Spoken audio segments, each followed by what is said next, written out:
celui qui se dit traducteur indépendant est un entrepreneur et un entrepreneur, c'est pas un plaisantin. C'est Ouais, quelqu'un c'est un qui a une investisseur, vision, oui, oui, exactement. une vision claire de ce qu'il veut faire, des finances qui entrent dans ses poches. Je me nomme Eric Etoquet, je suis traducteur agréé autonome. Ma passion pour les langues et les cultures a suscité la création de cette chaîne qui a pour but d'éduquer, d'informer et de partager mon expérience au Québec. Ici, nous parlons de toute réalité qui touche la vie quotidienne au Québec, notamment l'intégration, les finances, l'immigration, les infos, le tourisme, la retraite, l'investissement, les affaires, les lois et la publicité, entre autres. Si une de ces thématiques t'intéresse, je t'invite, à t'abonner à cette chaîne et deux, de cliquer sur la cloche de notification pour ne pas manquer mes publications, le but étant de mieux connaître le Québec. Bonjour, bonsoir, bienvenue à cette plateforme podcast dédiée à mon parcours, mon expérience et ton inspiration. Aujourd'hui, on a une hôte qui va ici nous parler de ses expériences, son intérêt dans la traduction et puis ce qu'il a fait depuis qu'il est devenu traducteur. Je demande ici à Monsieur Arsène Joël Kuaté de se présenter. Alors, bonjour mon cher Eric, Bonjour. comment vous allez? Bah, très bien, très bien. Aujourd'hui, tout est calme. Et de ton côté? Ben, écoutez, nous allons très bien et par cette soirée arrosée par la pluie, il fait beau temps chez nous aujourd'hui. Avant de me présenter, je voudrais que vous me permettiez de vous remercier de m'avoir convié à cette activité. Je devrais dire cette autre activité que vous menez, parce que nous savons que dans le domaine, vous menez pas mal de combats. Et c'était un honneur d'être l'un de vos invités cette fois-ci. Alors, je m'appelle Hassane Joël Kuaté, je suis traducteur professionnel. Avant d'être traducteur professionnel, j'ai d'abord suivi un parcours qui m'a conduit jusqu'à cette prestigieuse fonction, ou alors ce noble métier. Avant d'y arriver, je suis titulaire d'une licence en lettres trilingue français, anglais, espagnol de l'Université de Caen. Et je suis également titulaire d'une maîtrise de la même université, mais cette fois-ci en études hispaniques, avec comme spécialisation littérature et culture hispanique. Donc après avoir obtenu ces titres-là à l'Université de Caen, j'ai j'ai été lauréat du concours de la prestigieuse école de traduction de l'Université de Boyard, entendez Asti. Et je suis allé là-bas faire cette formation-là et j'en suis ressorti avec un master en traduction. Ayant plusieurs casquettes, je dirais que sur le plan professionnel, comme je l'ai dit tantôt, il y a un instant, je suis traducteur professionnel spécialisé dans la traduction, dans le marketing et plus précisément le commerce électronique. Et il faut dire que j'exerce dans le domaine il y a déjà 9 ans de cela. Bien. Par ailleurs, je suis également fondateur et promoteur du cabinet de traduction Stricto Sensu Translation. À ce titre-là, je vous invite donc à visiter notre page Facebook Stricto Sensu Translation. Vous pourrez y trouver quelques-unes des activités que nous avons menées jusqu'à présent. Comme dernière casquette, comme dernière corde à mon arc, je suis enseignant-chercheur. Dans le domaine de la recherche, je m'intéresse aux questions liées à l'identité et à la culture, et plus précisément à la communication, à toutes les questions qui sont liées à la communication interculturelle, aux questions éthiques, quoi, dans ce monde qui devient de plus en plus un village, ce qu'on appelait village planétaire. Il est important de veiller à ce qu'une certaine éthique soit respectée. Donc, ces questions-là nous intéressent dans le volet purement de la recherche. Et donc, à ce titre-là, je vous invite donc à consulter l'article que nous avons publié dans la revue de recherche, le cahier de recherche interdisciplinaire sur la traduction africaine. Donc, c'est pour une traductologie purement africaine. Donc, nous avons entamé le premier numéro et j'ai eu la chance d'être de ceux-là qui ont contribué à la publication de ce premier numéro de Critique. Critique, c'est le nom de la revue. Donc, je vous invite, pour ceux qui ne connaissent pas encore, voilà, c'est ça la revue Critique. Et nous avons une contribution à l'intérieur portant sur le respect de l'identité, de l'étrangeté et de l'éthique dans le dans la traduction de la littérature camerounaise. Donc, voilà en quelque sorte ce que nous sommes, ce que nous avons fait et qui je suis. Ben, merci, c'est assez riche comme portefeuille, là. Ton expérience est vraiment assez large. Chercheur, comment tu réussis à gérer tout ça en même temps? C'est juste une petite question, là, curiosité. Bien, disons que quand on a un intérêt particulier pour quoi que ce soit, on parvient toujours à trouver du temps. Mhm. Et vous savez que l'organisation est le véritable mot, le véritable cheval de bataille du traducteur. Étant donné qu'on a l'intérêt et que le traducteur est multitâche, alors on parvient toujours à trouver du temps pour se consacrer à ces différentes activités. Ok, ben merci. La prochaine question, c'est de savoir quel a été ton intérêt? Qu'est-ce qui t'a poussé à aller vers la traduction, de prime abord? Bien, je ne peux pas dire que tout petit, je rêvais d'exercer ce métier, non. Je voulais être un journaliste, je voulais, pour mon feu père, il avait opté que je sois avocat, mais la Providence a voulu que le métier de traducteur me choisisse. Bien, pour la petite histoire, à la fin de mon cycle de licence, j'étais presque perdu à l'université de Cham. Il fallait choisir le nouveau chemin à emprunter parce que je vous apprends rien, le fin d'un cycle, la fin, autant pour moi, la fin d'un cycle vient avec son lot d'inquiétudes. Ouais, Donc, nous finissons notre licence à l'université de Cham et puis il y a un professeur qui venait d'arriver à l'université, il venait d'Allemagne. ouais, Il est aujourd'hui professeur, à l'époque il était docteur, aujourd'hui il est professeur. Kenya Fokwa Magloire.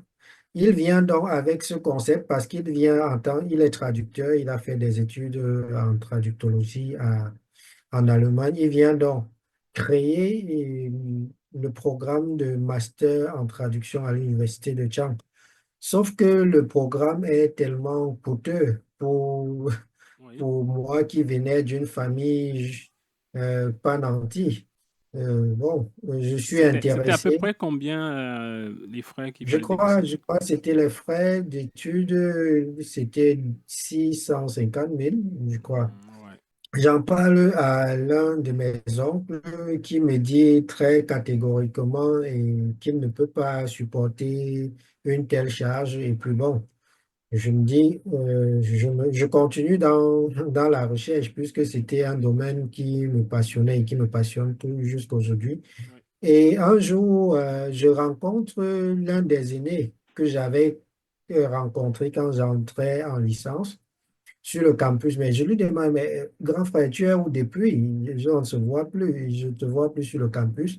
C'est là qu'il m'informe que depuis, il est à l'université de Boya, il avait réussi à l'entrée. Il avait réussi à l'entrée à l'école des traducteurs là-bas. Et c'est comme ça que j'apprends qu'il y a une école de formation des traducteurs dans cette université-là et que pour y accéder, il faut passer le le concours. concours, oui. Et je prends donc les informations. Il me dit que bah, c'est comme l'université. Sur le plan financier, il y a pas, tu payeras les mêmes frais et tout ça. Il dit, ben tiens, c'est comme ça qu'est née cette idée-là d'aller à l'université de Boya. Et cette carrière de traducteur. Il faut rappeler qu'à l'université de Boya, comme toutes les universités au Cameroun, je pense la pension, les frais de scolarité s'élèvent à 50 000. Est-ce que ça a changé? Oui, ça c'est lorsqu'on y accède par voie de concours. Ok, Bon. Mais je crois quand même qu'il y a certaines écoles au sein de l'université de Boya, certaines formations qui coûtent plus que ça. oui, oui, oui. Mais il faut préciser que nous qui avons eu le concours, nous bénéficions, on va dire, de la subvention de l'État Oui. parce que ce sont des formations vraiment coûteuses et l'État, dans son pouvoir régalien, ses obligations régaliennes, nous facilite l'accès à ces types de formations, sous condition qu'on démontre qu'on a des capacités en passant, en bravant le concours qu'il met à l'entrée pour filtrer. Oui. Ok, ben, tu entres déjà, tu passes le concours. Est-ce que c'était compliqué? C'était facile? Comment ça se passe après? Bien, disons que sur le plan de la formation, disons que quand j'arrive à l'université de Boya, tout est beau.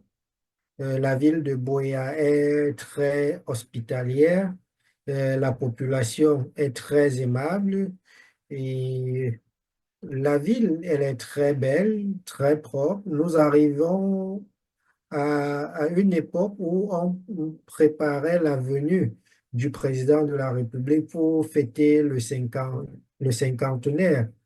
Euh, Et la ville avait fait peau neuve. Et donc, on se croyait, moi particulièrement, qui viens de la région francophone du pays, et découvrant cette culture, cette nouvelle culture anglophone et cette façon de se comporter. La ville était très propre, très ordonnée. Ben, on était tout simplement émerveillés. Et maintenant, quand on arrive dans l'université proprement dite et dans l'école elle-même, dans le programme lui-même, Oui. on est toujours surpris et émerveillé par les changements qu'on constate par rapport à d'où on vient. Donc, ce qui m'a marqué concernant la formation elle-même, c'était le caractère exigeant du master que je venais faire à Boya, la lourdeur du programme. Mhm. Donc, quand je parle de l'exigence, c'est l'exigence en termes euh, Sacrifice en termes de de temps. sacrifice, oui, Oui, oui, aussi. de sacrifice et même de compétences. Cette formation exigeait beaucoup de compétences de la part des apprenants. Il fallait avoir beaucoup de prérequis pour s'en sortir dans cette formation-là. Il fallait notamment avoir une culture générale très vaste et très dense et être tout le temps informé au parfum de l'actualité de partout dans le monde. Non seulement être au parfum, mais être capable de s'exprimer, de dire ce qui se passe dans le monde, dans toutes les langues de formation. Pour nous autres qui avions l'anglais, le français et l'espagnol, il fallait être au parfum de tout ce qui se passe dans ces parties du monde-là, Mhm. et même dans les trois langues. Donc, en plus de cela, il fallait non seulement être au parfum, c'est cela qui devait nous permettre de franchir le pas, c'est-à-dire d'avoir les prérequis nécessaires pour suivre cette formation-là. Quand je parle de prérequis, j'ai encore en moi cette peur, cette phobie que j'ai eue à l'université de Boya, parce que pour une matière, pour une unité d'enseignement, comme ça, on pouvait se voir en train de prendre, de redoubler ou alors Oui. d'ajouter une année de plus à sa formation. Pour peu qu'on n'a pas eu de prérequis pour suivre le volet 2, la partie 2 du cours de l'unité d'enseignement, on devait juste attendre l'année prochaine pour pouvoir avoir le prérequis et, et continuer à suivre et avoir accès à la deuxième partie du cours, quoi. Je me rappelle, Donc, moi aussi, comme je suis passé par l'université de Boyay, donc l'ASTI déjà aussi. J'ai fini là, je pense, en 2013. Ben, c'est ça qui était un peu un gros défi.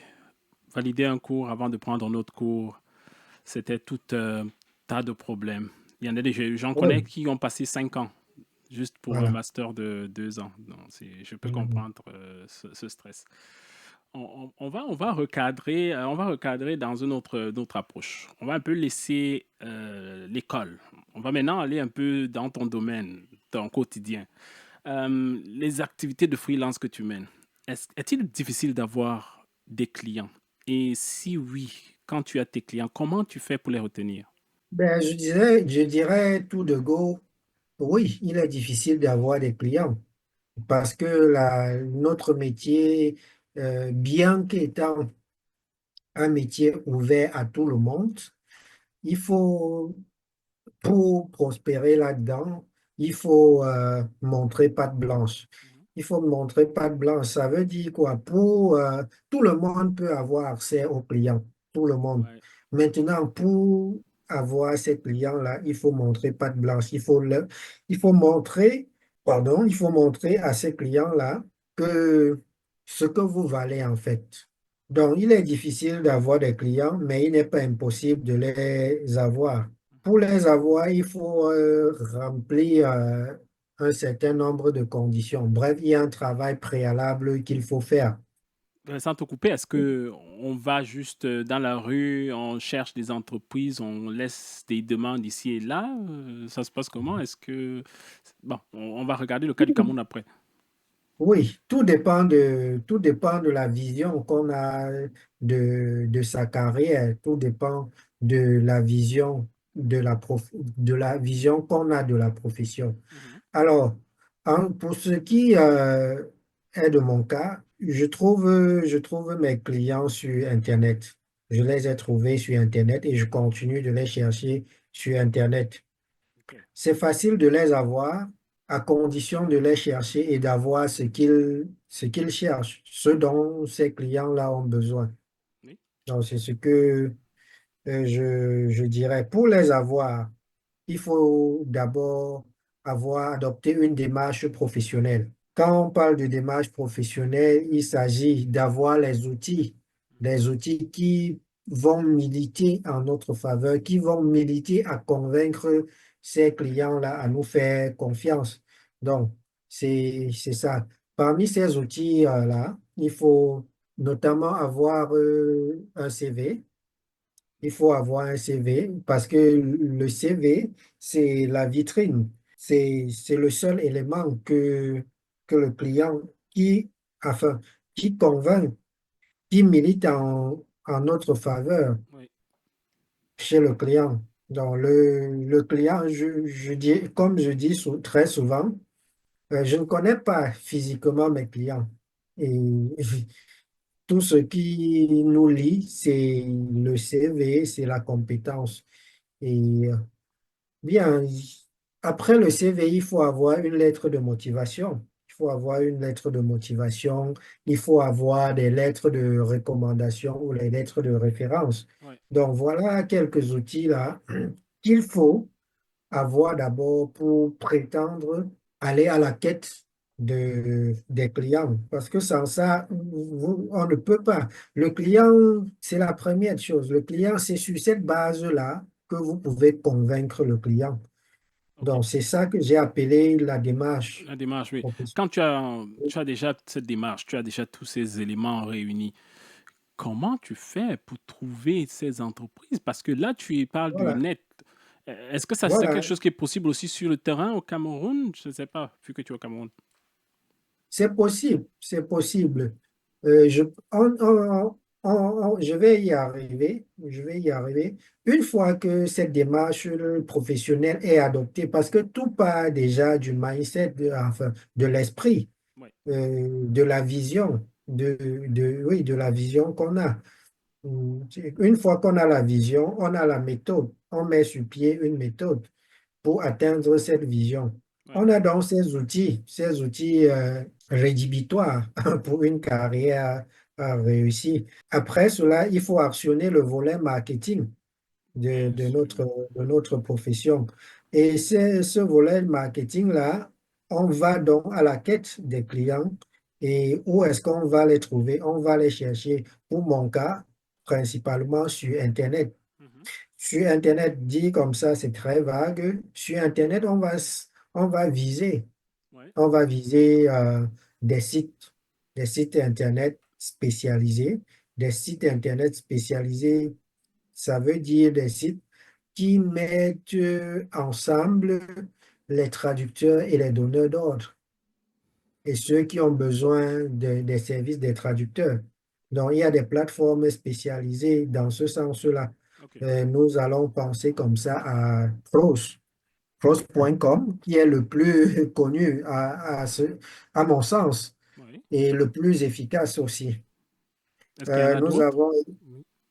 pardon, Oui, oui, tu peux continuer. Je demandais s'il y en a d'autres. nous avons, en plus de Prose, nous avons aussi Translator Café. Ouais. Nous avons aussi Translation Directory, je crois, un truc comme ça. Et en plus de ces sites spécialisés, nous avons également on va appeler ça quoi, les sites professionnels. Je pense par exemple à LinkedIn. Ouais, ouais, LinkedIn. Oui. Je, En plus à côté de ça, nous avons aussi des forats spécialisés. Quand je parle de forats spécialisés, nous avons des forats où on a uniquement des traducteurs d'une certaine langue, d'une certaine Mhm. combinaison linguistique. Bref, je crois que sur Internet, avec une recherche minutieuse et ciblée, Trouvé. on peut facilement avoir accès à ces clients-là. En plus d'Internet, nous avons le réseautage qui est vraiment essentiel dans notre métier. Quand je parle de réseautage, il peut être sur une échelle plus large ou plus restreinte. Mhm. Alors, restreinte, je penserais au réseautage entre les collègues sur le plan local et même sur le plan international. Donc, c'est ce que, en plus de ça, on peut se fier aussi à la méthode de bouche à oreille. Ouais. Donc, dit à tout son réseau, à toutes ses connaissances, le métier qu'on réalise. Et pour terminer, pour avoir des clients, il faut investir. Il faut investir parce que tout ce que j'ai cité là est plus efficace lorsqu'on apporte un investissement financier. En plus de l'investissement énergique, euh, on doit accompagner cela de l'investissement financier, c'est-à-dire payer l'accès. Parce que tout ce que j'ai cité là, tous ces sites-là ont des volets, ils ont des formules, Ou ils ont d'abonnement, des oui. options. Oui. Pour être membre, on peut être membre libre, c'est-à-dire sans payer des droits, sans payer des abonnements. Mais on n'a pas, quand on est membre libre, On n'a pas tous les accès, en fait. non payant, on ne peut pas prétendre à tous les avantages qu'ont les membres abonnés. Ça, c'est exactement ce que moi aussi je pensais. Maintenant, revenons sur le cas du Cameroun.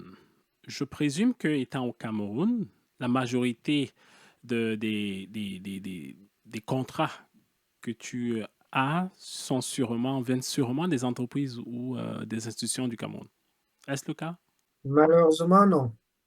Malheureusement, non, j'aurais bien aimé, mais la réalité est tout autre. Comment Au ça? départ, quand nous sortions de l'école, nous rêvions de travailler pour notre pays, d'être utile. Bref, pour mon cas personnellement, je ne savais pas que c'était euh, à l'international que je devais servir. Nous avons voulu travailler, avoir des clients ici, mais cela s'est avéré impossible pour mon cas, par exemple. Est-ce que tu as eu Donc, de la plupart mauvaises des contrats, expériences? Oui, la plupart de mes contrats, je les ai à l'extérieur, mais la seule expérience locale que j'ai, c'est un client qui est d'ailleurs mon ami. C'était l'un de mes meilleurs amis à l'université Mhm. pendant le cycle de licence. Donc, il s'est retrouvé à une période où il devait traduire ses diplômes pour postuler à une formation à l'extérieur. Ouais. Donc, il s'est d'abord rendu, il a d'abord eu confiance à certains traducteurs au ministère des Relations extérieures. Et puis, je sais pas, ça s'est pas bien passé là-bas. Et puis, il s'est souvenu qu'il avait un meilleur ami et qui avait fait des études Dans la traduction. en traduction. Et puis, il est revenu vers moi.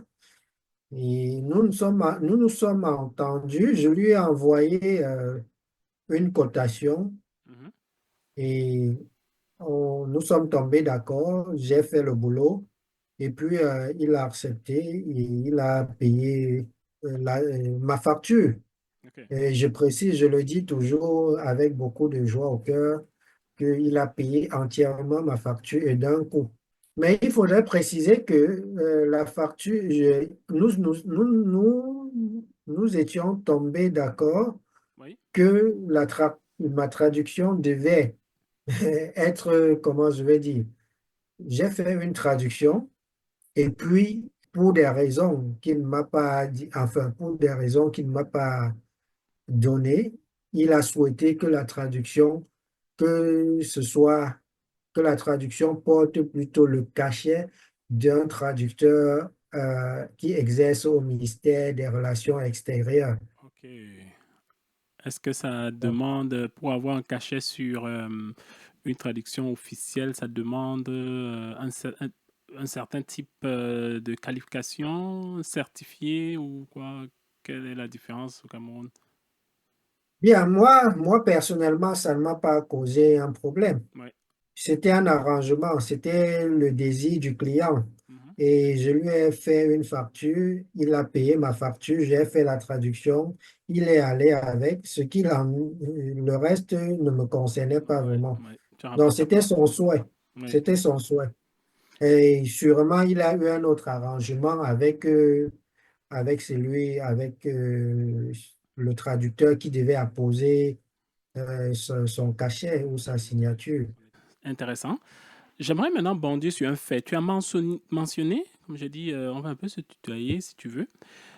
Tu as mentionné qu'il faut investir quand on est traducteur. Quand on entend Tout à investir, on fait. se dit, OK, on s'abonne, mais est-ce que c'est tout? Je pense qu'il y a beaucoup de... bah, il y a son outil, l'ordinateur déjà est le principal élément. Il y en a d'autres, des logiciels de traduction Oui, et oui, des tout, ce traductions, qui coûte oui. vraiment cher. Donc, est-ce Oui. que tu peux estimer un montant pour un débutant qui veut devenir traducteur indépendant? Bien, pour un traducteur qui sort fraîchement de l'école, j'avais, moi je dis, bon, en toute modestie, hein, Oui, là où je me trouve aujourd'hui sur le plan professionnel, ce n'est pas le fait du hasard. Ça veut dire, j'ai quelques clients aujourd'hui, mais ces clients-là ne sont pas venus comme ça, oui, de la providence, non. C'est une démarche que nous suivons depuis la sortie de l'école ou même depuis l'école. oui. Comme j'ai dit tout à l'heure, tout dépend de la vision que chacun a de sa profession. Alors, à l'époque, j'avais fait une estimation Mhm. et je crois c'était autour de 500 000 OK. l'estimation Oui, de mes besoins pour m'installer et estimer que je suis professionnel et me lancer à l'assaut du monde de la traduction. oui, Alors, j'avais estimé, là-dedans, j'avais fait une petite estimation de la location, j'avais fait une estimation de quelques abonnements, notamment pros, sur quelques mois. J'avais fait une estimation sur le matériel, par exemple la machine, mhm. l'ordinateur, Bon, les logiciels, je n'avais pas mis dans l'estimation. Donc, je crois que pour quelqu'un qui sort et qui veut s'installer à son propre compte et en toute indépendance, s'il a, disons, 500 000 ou OK. 300 ou 400 000, pour un bon début, Voilà. il peut s'installer. Il peut s'installer parce que déjà, l'abonnement Rose, par exemple, coûte moins de 50 000. Et ça coûte, ça a une validité d'un an. OK. Vous voyez? Mhm.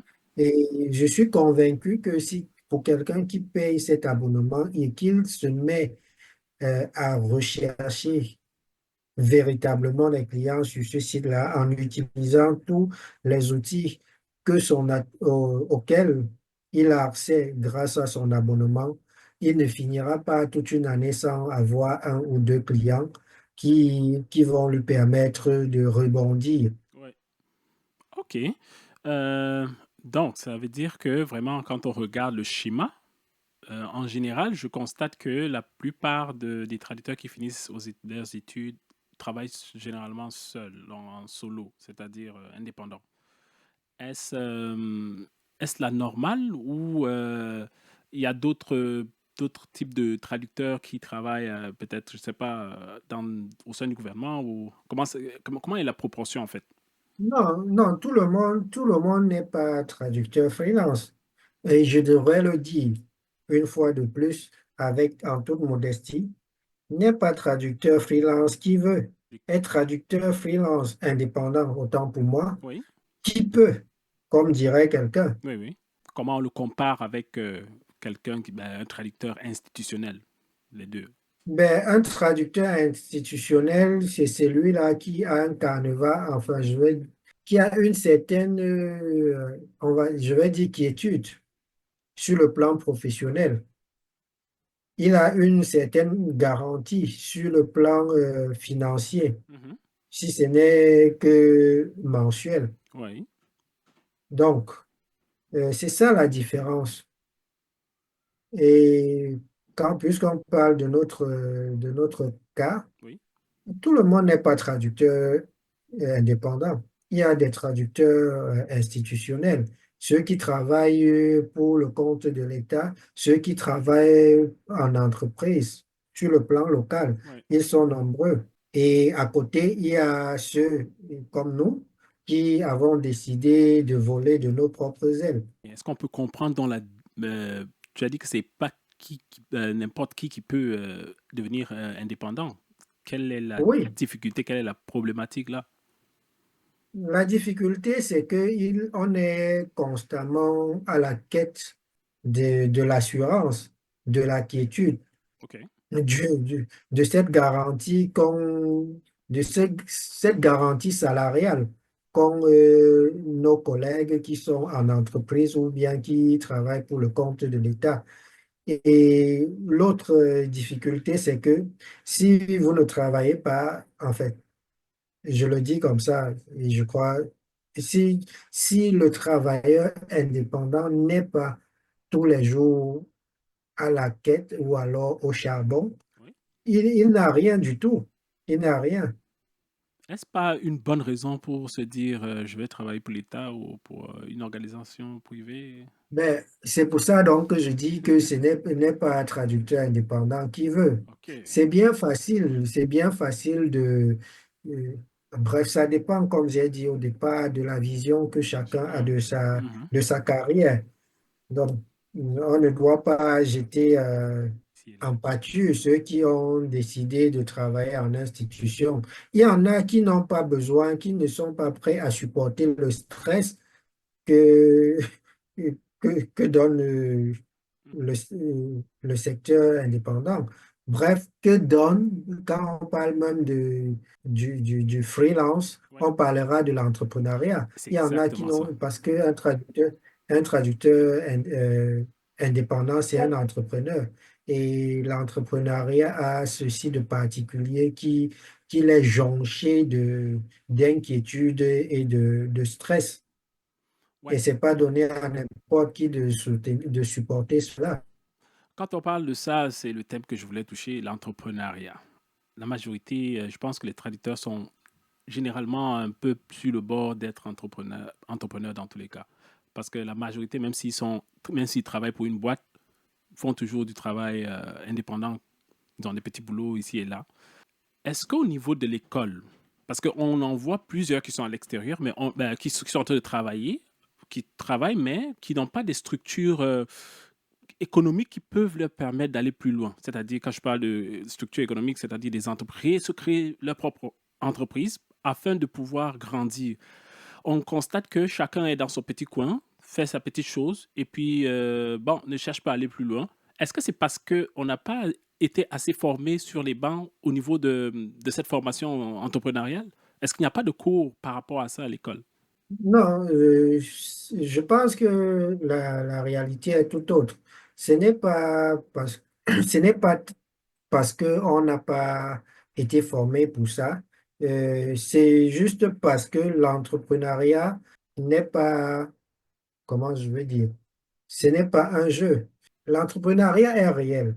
Ça veut dire quoi? On n'est pas entrepreneur juste par décret ou par simple volonté. On est entrepreneur par rapport à la réalité, par rapport au contexte dans lequel on vit, par rapport à l'opportunité, par rapport à la société dans laquelle on se trouve. Vous comprenez? Oui, oui, On oui. ne peut pas être, on ne peut pas décider de créer une société juste parce que il faut créer une société ou alors parce qu'on a appris à l'école que on peut créer une société. Mhm. Et aussi dit qu'il n'y en a pas, ou alors que les traducteurs préfèrent travailler en, en solo. C'est pas, je crois pas que cela reflète vraiment la réalité. Nous avons c'est vrai que ils sont pas nombreux. Oui. Nous avons quelques collègues qui décident pour ceux-là qui se sont jetés véritablement dans l'entrepreneuriat et qui ont décidé de créer leur entreprise et d'exercer. Maintenant, dans notre contexte, il faut dire que la situation ne favorise pas aussi la création de ces entreprises-là. Le contexte, Oui. les politiques publiques ne facilitent pas la création de ces types d'entreprises. En regardant aussi la nature de notre business, si je peux me permettre, Oh, ouais. cela, pour certains, cela ne nécessite pas forcément la création des entreprises. Création d'entreprises dans le sens traditionnel du terme, non. Ce- je crois que beaucoup parmi nous aujourd'hui, pour ceux qui sont dans la vision entrepreneuriale, on se considère eux-mêmes déjà comme entreprise et exercent comme tel. Bon, c'est important ce que tu viens de mentionner. Bon, je pense que à ce que je vois, quand je compare il y a quelques années, quand il y avait peu d'initiatives entrepreneuriales, les traducteurs, dans leur coutume d'être toujours des personnes qui ne parlent pas, et on ne les entendait pas. Mais dès le moment où on a commencé à voir des créations, des jeunes monter sur le podium et créer de nouvelles stratégies, de nouveaux projets, ben, on a commencé à voir que la profession a commencé un peu à rayonner. Je pense que si on part plus dans cette optique-là, c'est sûr qu'à un moment donné, on va plus se poser la question de savoir qui est un traducteur, qui est un interprète. Parce que ça, c'est une question qui revient toujours. On ne sait pas qui est un traducteur, qui est un interprète. Ça pourrait faire bouger les choses. Moi, ça, c'est de mon avis. Ça pourrait faire bouger les choses. Donc, je me disais, est-ce que si une entreprise, si on décide d'embrasser, de suivre le pas des aînés, des personnes qui ont créé, ça pourrait peut-être aider les autres, encourager les autres, parce qu'on sait que l'entrepreneuriat, comme tu l'as si bien dit, c'est la pratique, voir les autres faire et apprendre de ce qu'ils font et puis corriger les erreurs et puis améliorer ce qui a été bien fait. Donc, qu'est-ce que toi, tu penses par rapport à ça avant qu'on close ce chapitre? Et je crois que vous avez tout à fait raison. Et nous nous situons dans cette logique-là lorsque nous créons Stricto Sensu Translation. C'était d'abord pour vulgariser la profession sur le plan local Oui. et ensuite tendre la main à tous ces cadets-là qui étaient en train de chercher leur voie. Donc, je crois qu'une synergie, euh, une synergie d'action peut faciliter et vulgariser notre profession et, C'est bon. nous préparer à des jours meilleurs. Meilleur. OK. Maintenant, parlons des clients. Tu as mentionné que tu avais des clients qui sont à l'extérieur. Est-ce que tu as une panoplie de clients qui sont restés fidèles à toi?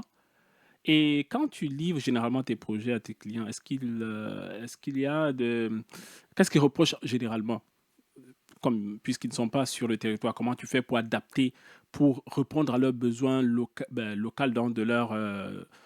leurs différentes régions dans le monde?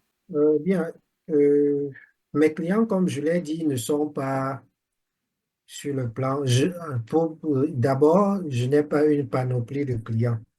Et je pense qu'un traducteur professionnel, un véritable, celui-là qui est efficace, n'a pas besoin d'avoir plusieurs clients. Déjà, quand tu parviens à satisfaire deux ou trois clients Mhm. et que tu as la chance que le marché de la traduction se porte mieux, Oui. tu n'as pas besoin d'avoir plusieurs parce que il serait difficile de les satisfaire au même moment, sauf à trouver d'autres stratégies et à changer de statut et donc passer à, à entreprise, Mhm. comme on disait tout à l'heure. Donc, je n'ai pas une panoplie de clients. J'ai quelques clients qui, heureusement, qui me sont fidèles. Et à la force de l'expérience sur le marché, sur le terrain, pour les retenir, il suffit de les satisfaire, c'est tout. Il suffit de leur donner ce dont ils ont besoin. Il suffit de remplir le cahier de charge qui a été signé, qui a été engagé. Maintenant, comment remplir ce cahier de charges?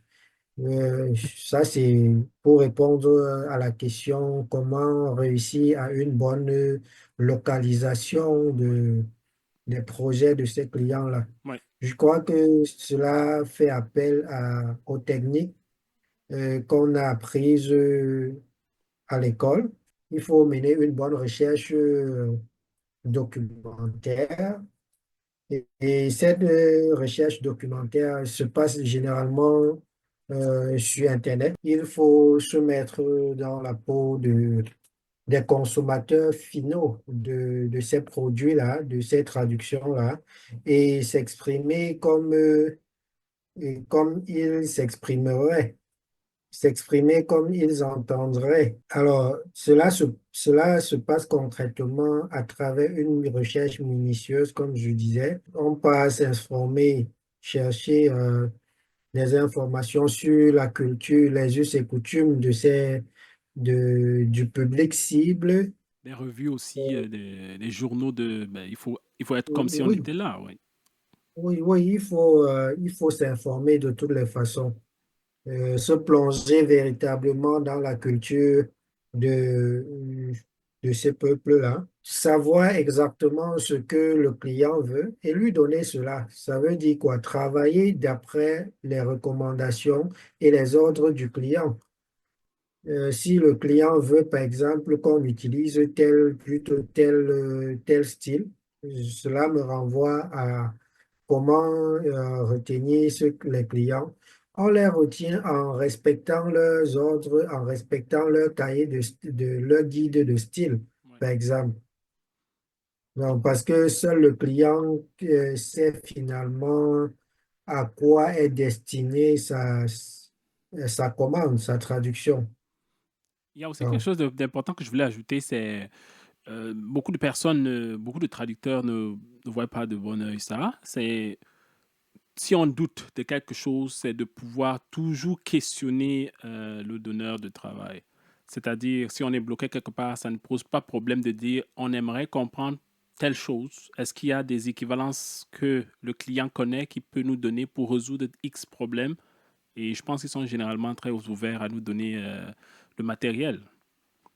Oui, tout à fait, tout à fait. Tous ceux que j'ai déjà eu comme clients, ils sont toujours prêts, ils sont toujours prompts à aider parce ils savent l'importance de la qualité, Ouais. l'importance de la qualité du travail final. Donc, quand il y a un souci, il faut toujours revenir vers le client pour des clarifications quand il y a un doute. Ben oui, c'est ça. Tout ce que tu viens de dire ici définit vraiment ce que c'est que la géolocalisation. Donc, il y a ce terme que peut-être les jeunes ne savent pas encore, mais généralement, c'est pas réellement formé. On nous forme pas vraiment sur les bancs par rapport à ça. C'est généralement quand tu sors Oui. et que tu commences à découvrir que c'est nécessaire d'apprendre, de connaître tout ça et puis des formations supplémentaires qui vont se faire. Tout à fait, tout à fait. Je pense que les formations que nous avons ici particulièrement sont des formations qui nous apprennent à Ouais, ouais. à traduire de façon générale. Maintenant, la spécialisation, ça se passe sur le terrain ou alors à travers des formations particulières, à travers des masterclass. Effectivement. Donc, ça nous ramène donc à la prochaine question qui concerne les arnaques. Parlant d'arnaque, je reviens sur ça. Comme je disais, on va revenir sur un thème qui est très intéressant, ce sont les arnaques. Qu'entends-tu parler des arnaques ou l'arnaque ou dans notre monde de traduction? Est-ce que c'est déjà arrivé dans ton cas? Et si c'était arrivé, comment tu as géré? Bien, pour mon cas, que Dieu continue de me préserver de ces pratiques-là. Alors, moi, honnêtement, je n'ai pas encore eu affaire à une arnaque. Je n'ai pas encore eu à effectuer un travail et qu'à la fin, je ne reçois pas mon paiement.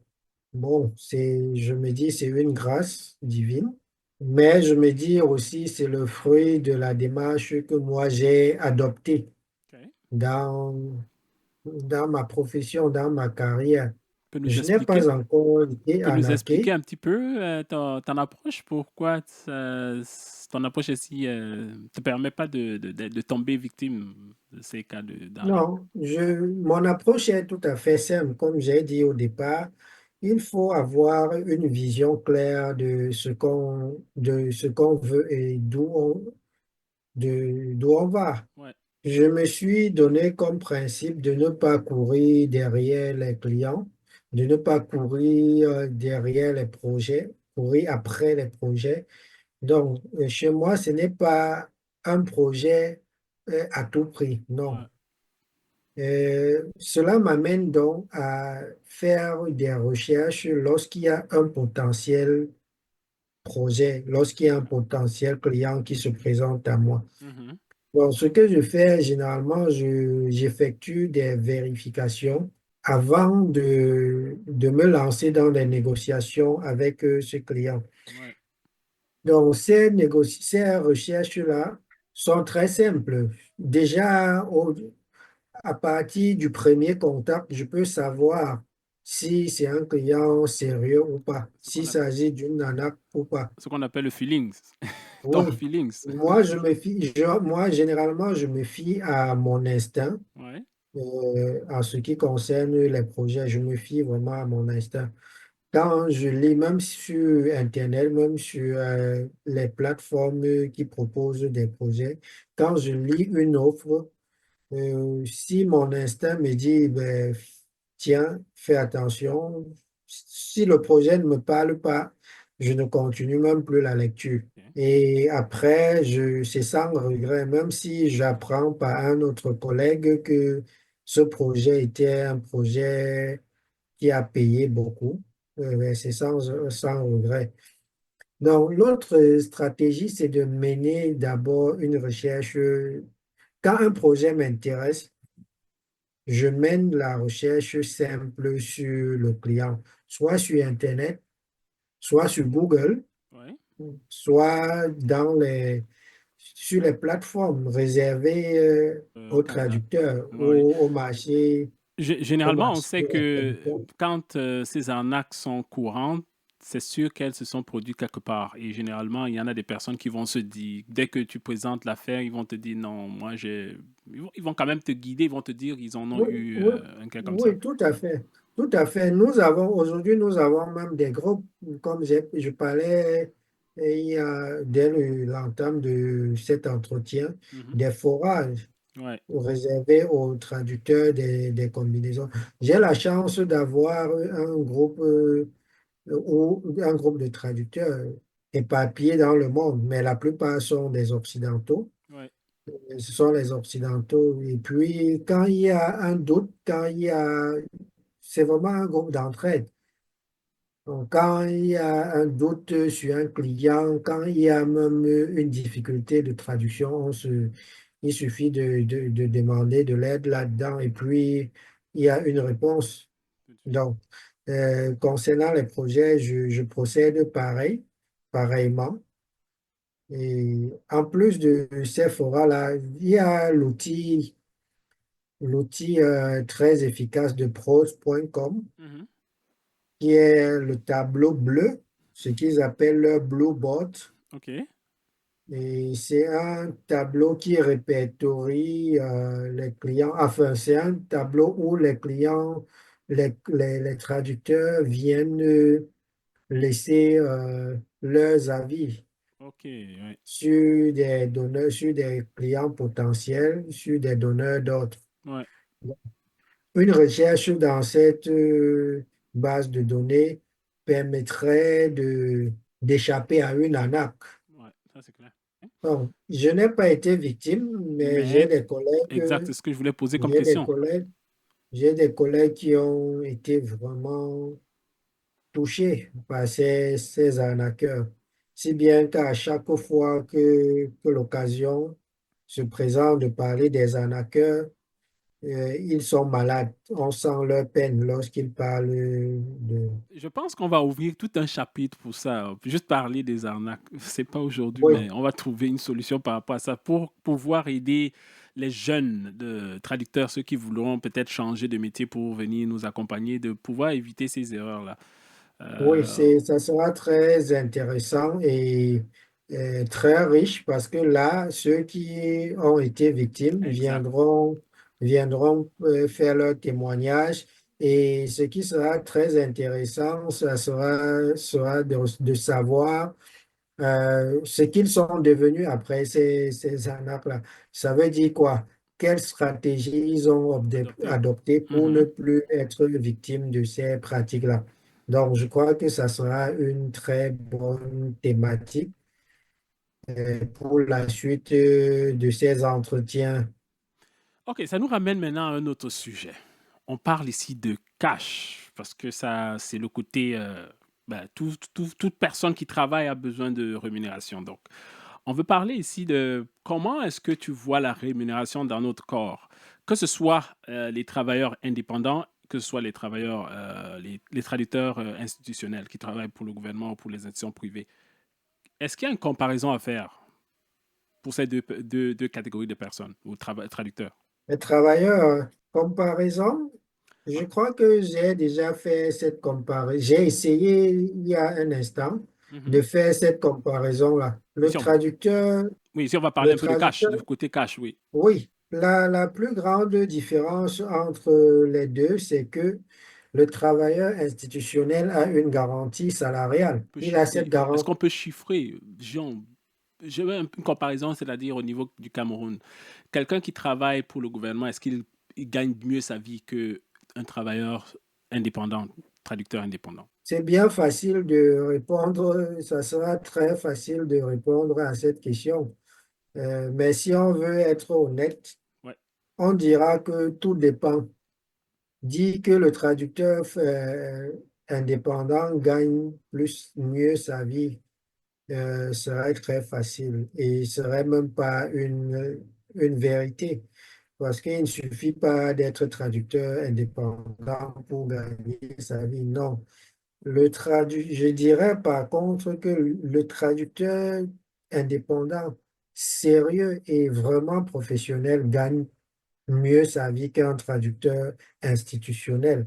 Parce que le traducteur institutionnel est tenu par beaucoup de contraintes. Il a déjà un salaire qui a été fixé. Il a un cahier de charges. Il a cette obligation Ouais. d'être au travail et d'être, bref, à un canevas bien défini. Mhm. Mais le traducteur indépendant, lui, il a cette facilité-là de choisir ses clients, de choisir les contrats qu'il va accepter. Nous sommes d'accord. Et Et quand dépendamment, traduit, et et quand, quand traduit, ouais. dépendamment du plus offrant, il peut décider d'accepter ou Ouais. non. Mais pour résumer, le traducteur indépendant qui est vraiment consacré à la traduction et qui est professionnel, je pense en toute modestie qu'il n'a rien à envier à un traducteur institutionnel. OK. Bon, parlons maintenant du cas de la retraite. La majorité, je vais mieux comprendre parce que, étant au Cameroun, je sais qu'il y a la CNPS, la Caisse nationale de prévoyance sociale, si je ne me trompe pas, Oui, qui est c'est là, ça, c'est exact. qui est là pour assurer le futur après, à la retraite des personnes qui travaillent soit au public, soit au privé. Dans le cas des traducteurs, il y en a plusieurs qui travaillent, qui ont beaucoup d'argent, que ce soit, quand on a comparé les deux cas, ben, je sais que pour ceux qui travaillent en institution, surtout pour le gouvernement, ont déjà comme une pension qui est déjà calée. Mais je parle de ceux qui travaillent comme au privé et qui travaillent en solo. Comment est-ce que, ils font pour assurer leur futur? Est-ce qu'ils épargnent de l'argent dans cette caisse ou ils décident de... En général, ce que toi, tu as, ben, tu côtoies les autres traducteurs, j'aimerais juste comprendre comment ça se passe. Est-ce qu'ils pensent à leur avenir? C'est vrai qu'on gagne beaucoup aujourd'hui, mais si on ne pense pas investir pour sa retraite, qu'est-ce qui va se passer? Là, si je veux comprendre vraiment comment ça se passe au pays. Je ne parlerai que de mon cas. Euh, Ah oui, bien sûr. c'est vrai, la Caisse nationale de prévoyance sociale existe bien dans notre pays. Et c'est une caisse qui est en train de se battre tant bien que mal pour s'arrimer à la mouvance, Oui. à l'évolution du monde. À mon avis, c'était une caisse qui, au départ, était centrée sur les fonctionnaires et les travailleurs Mhm. institutionnels. Ouais. C'est tout récemment que la CNPS est en train d'actionner le volet réservé aux traducteurs, non, pardon, aux travailleurs Indépendant. indépendants, Ouais. au personnel, aux personnes indépendantes, quoi. On va appeler ça quoi? La cotisation volontaire, je crois que c'est ce qu'ils ont appelé, c'est comme ça qu'ils ont appelé cela, la OK. cotisation volontaire, c'est-à-dire tu peux indépendamment de ton activité, tu peux décider de venir épargner selon la fréquence qui te convient pour assurer ta retraite. Maintenant, est-ce que les traducteurs indépendants sont tournés vers cette pratique-là? Je ne pense pas. Je ne pense pas pour la simple raison que ce sont, comme j'ai dit au départ, ce sont des entrepreneurs Oui. et il est difficile pour un entrepreneur d'aller d'aller cotiser de l'argent quelque part pour qu'on le lui remette demain, ou Mhm. alors 10 ans plus tard ou 20 ans plus tard. Non, un entrepreneur a plutôt besoin d'argent OK. pour Ouais. ses multiples projets d'investissement. Donc, je crois que la plupart des traducteurs indépendants se situent dans cette logique-là. Donc, Oui. moi, particulièrement, je ne pense pas que je ne peux, je ne trouve pas ça, je ne trouve aucun intérêt à travailler de l'argent et prendre, aller donner à une caisse pour Oui. qu'elle, je sais pas, par quel mécanisme fructifie cet argent et me reverse cela plus tard. Je ne sais pas s'il y a un intérêt que la Caisse nationale de prévoyance sociale reverse à ces épargnants-là plus tard. Je ne sais pas s'il y a une plus-value à cet Ouais, argent-là. je De te toutes les comprends. façons, Si tu es assez discipliné, je pense que oui, tu peux le faire toi-même, mais on sait que la plupart d'entre nous ne sont pas assez disciplinés pour, disons, se garder de côté 5 000. oui, oui, j'ai dit, j'ai donné la condition. Ouais, Celui qui se dit traducteur indépendant est un entrepreneur et un entrepreneur, c'est pas un plaisantin. C'est ouais, quelqu'un c'est un qui a investisseur, oui, avec, oui, exact. une vision claire de ce qu'il veut faire, des finances qui entrent dans ses poches. Ce n'est pas n'importe qui peut être alors entrepreneur. Donc, C'est tout. c'est ça. C'est tout. OK, ça nous amène donc à la question, est-ce que tu as un conseil pour ceux qui aimeraient se réorienter vers la traduction ou les jeunes qui nous écoutent à l'heure actuelle qui aimeraient devenir traducteurs ou interprètes?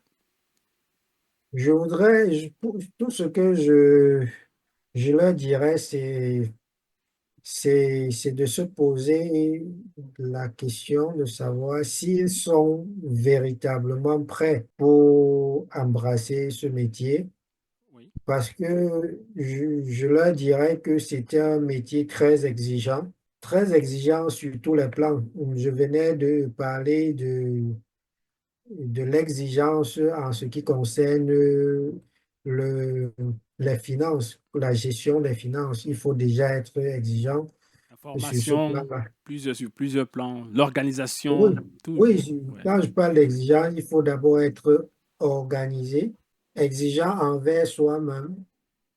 Et cette exigence nous amène à mieux nous organiser pour mieux faire d'abord la formation pour être traducteur Mhm. et ensuite mieux s'organiser pour exercer le métier et donc satisfaire les clients.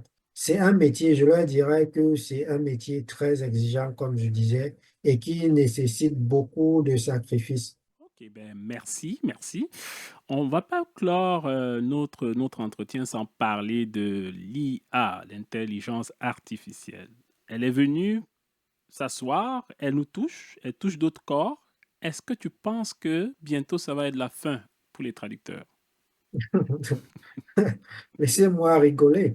Ben, c'est plus sérieusement, c'est l'avenue. L'avenue de l'IA, l'intelligence artificielle, n'inquiète pas seulement le traducteur, ça inquiète le monde entier parce que tout, c'est en train de révolutionner tous les secteurs d'activité. Donc, Ouais, il y a beaucoup de métiers qui sont impacté, menacés ouais, ouais. et qui risquent de disparaître. Mais pour ce qui est des traducteurs, l'intelligence artificielle ne va pas faire disparaître le traducteur, mais l'intelligence artificielle va redéfinir le traducteur. Les traducteurs gagneraient à se moderniser, à s'adapter à la nouvelle donne. Je pense que ça devient un des conseils qu'on peut donner à ces nouveaux qui veulent nous rejoindre, c'est l'adaptabilité. Un traducteur, c'est quelqu'un qui s'adapte. Le monde change et c'est comme ça qu'il change aussi avec la technologie. L'adaptabilité, ou alors l'adaptabilité, on dira même, on enseigne à l'école, c'est même une méthode de traduction. Il faut Oui, l'adapter, c'est l'adaptation, oui, oui. Oui, l'adaptation. exactement. Oui.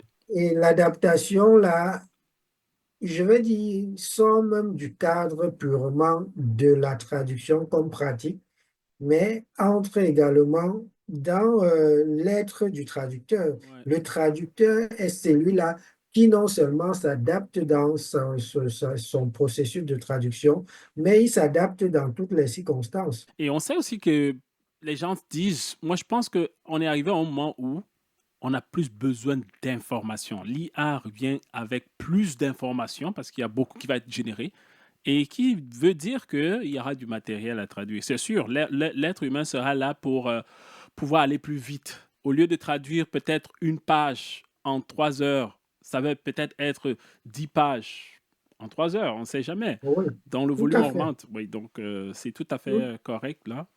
tout à fait.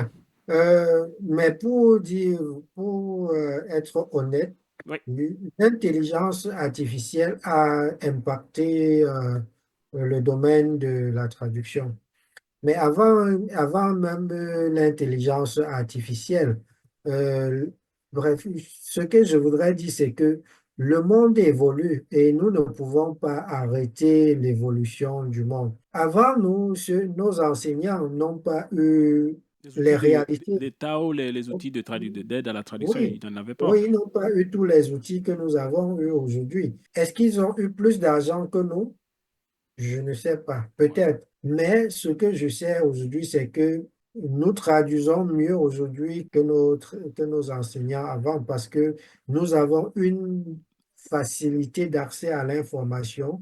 Nous avons une panoplie d'outils qui nous aident dans notre tâche de traduction. Ouais. Donc, avec tous ces outils-là, on ne peut, quand on les utilise comme il se doit, on ne peut qu'être efficace et plus productif.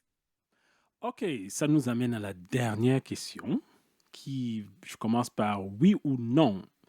Est-ce que la profession du traducteur et interprète nécessite aujourd'hui l'apparition d'un ordre au Cameroun? Si oui, tu as raison. Est-ce que tu penses que c'est opportun de parler d'un ordre au Cameroun, des traducteurs et interprètes? Je répondrai tout de go que la réponse est oui, pour la simple raison que tous les métiers ou toutes les professions ont besoin d'un ordre. Si tant est qu'on connaît la valeur, la place d'un ordre dans une société, d'un ordre de métier dans une société. L'instance de l'ordre ne devrait pas être cosmétique ou alors une faveur. Ouais, C'est pas une tout à fait. faveur qu'on fait à un corps de métier, non. Et donc, tous les métiers devraient avoir l'ordre pour la bonne marche de la profession. Au Cameroun, oui, nous en avons besoin. Mais est-ce que nous sommes donc capables, nous sommes prêts à faire ce qu'il faut pour avoir un ordre? Ouais, c'est la bonne question. Moi, je pense que c'est une question que à laquelle nous devons encore répondre. Et mon avis, c'est oui, le Cameroun a besoin d'un ordre à condition que les professionnels de ce métier-là soient d'accord ou alors Ils mettent ensemble, oui. remplissent un certain nombre de conditions pour y parvenir, notamment qu'ils aient un même son de cloche d'abord, qu'ils vont en rang serré. Je pense que Non, ça c'est ça. aiderait beaucoup parce que je vais prendre un exemple ici au Québec. L'exemple que j'aime prendre, c'est que le gouvernement a la possibilité d'accompagner toute profession métier. Pourquoi je le dis? Dans le cas du Québec pour les traducteurs, ce qui s'est passé, le gouvernement est venu avec, à un moment donné, dire que pour qu'une entité anglophone, que ce soit des États-Unis, que ce soit du côté anglophone du Canada, puisse s'établir au Québec, il va falloir que le nom de l'entreprise même doit être en français. Donc, je vais prendre le cas de Bureau en gros. Ici au Québec, c'est Bureau en gros, mais avant que Bureau en gros vienne au Québec, dans les autres pays, dans les autres provinces, on les appelait Staples. Donc, quand ils sont arrivés au Québec, avec cette loi, ils n'avaient pas que le choix que de changer. La majorité des entreprises ont changé. Ils ont un nom anglophone et un francophone parce que le gouvernement les a imposé ça. Et ça fait que ça donne du travail aux traducteurs. Ils doivent traduire tous leurs documents de travail, toute la panoplie de documents qu'il faut pour établir une entreprise, tout doit être traduit. Donc, ça donne beaucoup de travail aux traducteurs. Tout à fait. Et cela montre, a suffi, je veux dire, l'importance d'un ordre dans ce pays parce que l'ordre viendra rétablir, je ne vais pas dire la vérité, ou alors Parce que si aider, l'ordre vient, c'est ré- parce qu'il y a pas oui, d'ordre. On fait tout oui, ce qu'on l'ordre veut. viendra rétablir l'ordre dans le désordre. Parce Voilà. qu'effectivement, il y a des ordres. Nous avons dit dans cet entretien, il y a un peu quelque temps, Oui. que sur le plan local, nous autres, nous peinons à avoir des marchés. Ce n'est Ouais, pas parce qu'il n'y a pas de marché, c'est juste parce que les choses ne sont pas faites comme il se devrait. ouais. Les pouvoirs publics ne facilitant pas la tâche, ne veillant pas au grain vis-à-vis de ces sociétés, comme vous venez de citer là, tout est fait n'importe, un peu à la va-vite parce qu'il n'y a pas de contrôle. Parce qu'effectivement, dans ce pays, il y a aussi cette exigence-là que tout soit bilingue. Peut-être que c'est bilingue, mais il faudrait encore questionner la qualité de ce bilinguisme qu'on nous sert, soit dans les entreprises, soit même au sein de l'État, ou peut-être même dans la vie au quotidien. Donc, ce qui fait que nous autres professionnels, nous nous trouvons quelque peu lésés, en retrait, pas parce que nous voulons, parce que le cadre qui devait permettre notre épanouissement n'est pas N'est pas là. bien défini et n'est pas mis en place. Vivement la création d'un ordre des traducteurs dans ce pays comme la traduction, l'existence, l'ordre des pharmaciens, l'ordre des Ouais. médecins. Nous voyons l'ordre des avocats, nous voyons une certaine norme dans ces professions-là, ce qui n'est pas le cas lorsqu'on parle Ouais. des traducteurs et interprètes. On perd beaucoup de marchés parce qu'on n'a pas un ordre. Je dirais clairement que oui, la plupart de nous qui sommes traducteurs, ont des marques. Bon, on travaille plus pour des entités internationales. Mais sais-tu que la proportion du marché qu'on a n'atteint pas 50%, je pense même pas 30%. Pourquoi? Parce que la plupart des entreprises qui sont dans des pays, je veux dire ici, comme le cas du Canada, ne veulent pas ont peur que les informations puissent, parce qu'ici il y a comme ce qu'on dit, on appelle ça le respect du droit à la personne, le respect du secret professionnel, de garder les informations secrètes. La La confidentialité. confidentialité, ils ne peuvent pas livrer certains produits au-delà des frontières. Il y a juste peu d'informations comme ça qui circulent, qui nous atteignent, mais la majorité est là, mais on ne peut pas accéder. Donc, ce qui veut dire que si on a notre ordre à nous, ça pourrait nous permettre aussi à garder notre marché clos pour nos traducteurs. Oui, tout à fait.